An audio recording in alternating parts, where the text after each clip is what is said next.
G'day guys and girls, today we're going to do an in-world review of the Panasonic G9, a landscape photographer's edition. Why I love this camera, the positives, the negatives, who it's for and who it's not for. Let's get into it and roll that intro.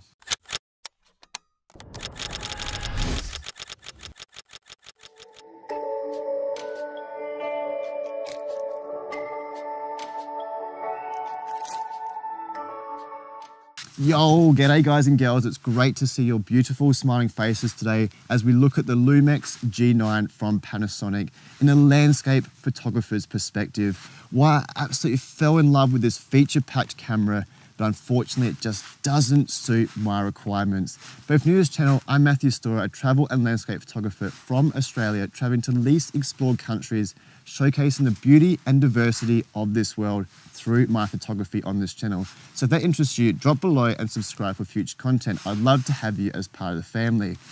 But last week, I done an APS-C versus Micro Four Thirds comparison, comparing this camera directly towards the Fujifilm X-H1. This camera is jam-packed. It is perfect for travel photographers and videographers because there is so much features in not only the photography, but in the videography aspect. But we did discover that it just doesn't meet my requirements of the professionalism that I want from a camera in my sort of field. But today I want to go through, get out in the real world and use it the way I would use any camera, doing landscape photography, doing YouTube, and doing some showcasing of a little bit of video from around this area. We're going to explore a different part of Slovenia today, a place I haven't been to. It's a location scanning mission and a new photography camera. Let's go and find out how good this Micro Four Thirds camera is for landscape photography. Let's get going. So casually keep diving into concrete, so bittersweet, huh? Keep losing sleep while driving in the backseat. What's left of me? Drowning in what feels just like an ocean. Negativity is getting closer. Hard to keep the human, it gets colder. Okay, so we've made it to the point that I want to shoot at here. It's a very beautiful location. As I said, I've never been here before. I'm very, very happy with it. Now in this video today, I want to split this video into 4 main categories for 2 reasons. It's what enticed me to move over to this camera, the Micro Four Thirds G9 from Panasonic. And secondly, I think that's who this camera is definitely aimed at. First one, travel photography. Second one, travel videography. Third one is YouTube. And the fourth one, my passion and love, landscape photography. I want to start off with the travel photography side of things. This is where I think this camera comes into its absolute element. So there's a few reasons for this. On top is the customizing dials, which is one huge advocate that I wanted to move over to this because on the Fujifilm system, which I've invested heavily in, the X-H1 and the X-T3, there is no customizing dials, which I would absolutely love if they had that. So on C1, I've got JPEG. So it allows me to go around all day, shoot JPEG images of the travel photography side of things. Put it into C2, another customizing dial, I can shoot RAW. So in the last segment tonight of shooting landscape photography with this camera, I can shoot in RAW. It's my professional images. And C3, we're gonna get into next, it's the videography side of things. Another 3 customizing in C3.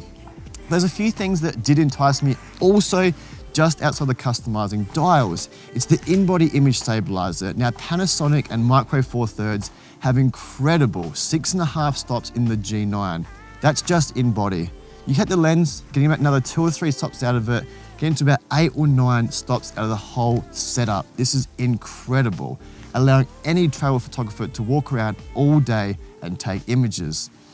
Now, there's one thing that's not on the stats, and that is the ergonomics of this camera. I can hold this camera all day, every day, and have no problem doing so. I thought the X-H1 was incredible when it comes to ergonomics. This gets it and eats it up and spits it out the next morning. It is so good. I want to shoot this scene in front of me, okay? The church in the front, the mountains in the background. It's a very dark scene. So I put the EVF up to my eye.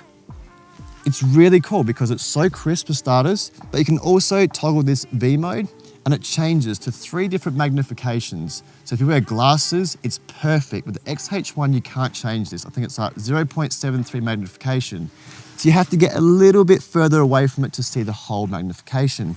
Now, the other travel photography side of things, which I already have, so it wasn't a big enticement, but it may be to you, 6K and 4K video, time-lapse features, all these inbuilt features are absolutely incredible. And let me remind you, this camera was built in 2018 at the beginning of January. It's almost 2 years old and it's got all these features packed in it. So for me, this is one feature I love. I can just walk around, zoom up. The ergonomics, as I just said, 1 spin wheel here, 1 here, and 1 on the back. White balance, ISO, exposure compensation, all at the tip of my finger. They have done everything right as far as the ergonomics for this camera. So zoom up, shooting in JPEG, take that image.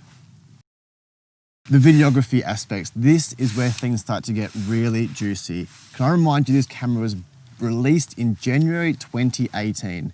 Cameras today are still not coming out as good as this. There's one main positive about that is because of the Micro Four Thirds system. They can jam-pack features in there, still have a reasonably small body with incredibly small lenses with a feature-packed camera. Remember, when I say this, it's 2 years old. I like to do all my recording in 4K. Okay, so if I do travel films, travel anything, I want to do a couple of things with that. Okay, YouTube content, which we're about to talk about, the travel videography side, and also selling stock footage. This does 4K at 24 frames up to 4K at 60 frames, 150 megabytes. Now that is at only at 8-bit, but this is also 2 years old. Also, image stabilizer once again. I have to put that image stabilizer because it is so good. I've never used a camera this good, especially when walking. I can basically walk and get usable footage, bump up to 4K, 60 frames a second, and slow it down or stabilize it with a 60 frames, whatever, it is so bloody good. It's like carrying a gimbal. For me, this was a huge thing, especially in the travel videography side. You want to have minimalist, lightweight. Getting rid of that gimbal and owning this camera with the in-body image stabilizer was a huge incentive for me to look at. There are a few negatives which I'm going to talk about in a minute, but a couple of the other positives I want to talk about. The flip screen. Now, if you're a photographer, I know this is going to be crap and you're not interested in it, but as a videographer, this is really good, especially if harsh light is coming down, you can move it around. If you're looking up, looking down, whatever, this is a very, very important feature. Once again, those custom dials. Custom 3 inside the G9 has 3 different customs inside of it. Now for me, C1 is 24 frames a second at 4K. C2 is 4K, 60 frames a second. Then, would you believe it, 180 frames at 1080p on C3. So basically I can flick between modes and go C1, C2 very quickly and get slow motion footage. Everything is saved in camera for me. It is an absolute beast when it comes to the videography side. But a few downfalls I want to talk about. Okay, because of the Micro Four Thirds sensor, it's really hard to get shallow depth of field, and I like that shallow depth of field, that cinematic movement in all the videography sort of stuff that I do. So what that comes down to is I have to zoom up. Okay, so the 2 times crop factor means 60 mil becomes 120. So when I do this, I get some weird artifactual sort of stuff going on that's moving around. It becomes very weird and I'm not sure what's actually going on with it. But that was a little bit of a weird thing with the IBIS setup, I think. Another downfall was the noise. Now, you probably read a lot about Micro Four Thirds having noise introduction into them. I knew this going into this, but I didn't think it'd be this bad. It's quite bad at 2,000, 3,200, which you can see right now. This is really hard to get away with, but the APS-C does a fantastic job for this. But I have to say, I'm not doubting this camera at all. There's two negatives about this, and one of them doesn't really matter. It's depth of field. Does it really matter? No. The storytelling is the #1 thing when it comes to the travel videography side of things. But the noise, yeah, that is a bit of an issue, and I'll be honest with you, it's one of the reasons why I just can't keep this camera. But the YouTube aspect, my golly gosh, how good is that? This is something I have missed for such a long time. I used to own the Canon G5X, a tiny little camera that I used to go around with. Not very good image quality, but this, what I'm looking at right now, I can see myself. This is so important to me, and any YouTuber out there, you'll know how important it is. So we spoke about how good the videography aspects are inside this camera. That translates directly over to doing YouTube. I can see myself. I can get a composition to make sure I'm in frame. I can see if my audio is correct. I can see if my histogram's correct. We've already noticed in the photography side of things, in the travel aspect, huge tick. YouTube, definitely a huge tick. Videography side, it's 2 years old. I'm going to give it a huge tick. Now getting on to the main thing that I do with this camera as a secondary camera, landscape photography. Let's go and take an image of this beautiful.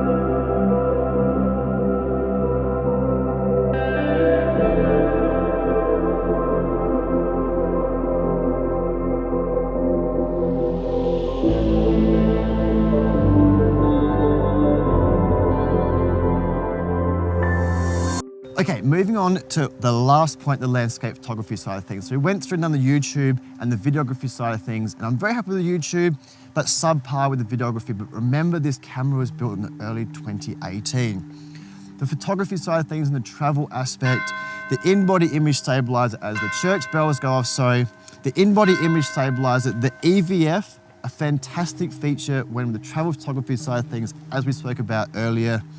But here, the image stabilizer doesn't mean a lot. We've got on a tripod. We can lower the ISO to its native at 200 to reduce that noise. There's a few features I want to talk about in the landscape photography, getting that portfolio image. The first one is the top LCD screen. I can read right here, f5.6, 1/50, ISO 100. When I close this screen, I can flick another switch and it lights up the top of the LCD display. Really, really cool feature. Now, I said before about all these features, the customizable buttons. On the front also, I've got a night mode set. I've got focus peaking to turn off. Everything is customizable for this in videography and photography aspect. Absolute winner. Now the flip screen, I know I said before, you photographers don't want this, but me, I like this. I really, really like this. I can set it to anywhere I want and it doesn't matter. It's just simple, we have it. Now, a few features to look out for. This is micro four thirds, so it will shoot in a 4:3 aspect, so it's a little bit different from how I'm normally shooting 3:2 on the APS-C. C2, shooting in RAW, one of the customizer dials. I can go through all touchscreen, set my focus peaking looks really good. So now I can just go through, I'm gonna shoot at 7.1, gonna drop that down to 1/13. I could almost handheld this image, but I'm not, because there's one more feature I want to talk about. Customized dial, flick up, we have a high res mode. So when I hit this shutter, the image stabilizer is moving and taking a high res image, giving me an 80 megapixel, you heard me, 80 megapixel image. This is redonkulous. So I can get a landscape portfolio image like this, shoot an 80 megapixel image, absolutely fantastic. I can turn it off and just get a normal 20 megapixel image out of RAW, flick it to C1 if I wanted, and get a JPEG image, just like that. That's what I love about this image. Here is the high res mode at 80 megapixels for this. Take a notice on the noise in the shadows, especially in the far background, because that is one feature that it does interest me. Is it a positive? Is it a negative? Does it really matter? That is the question. Does it really matter? Here is this beautiful image.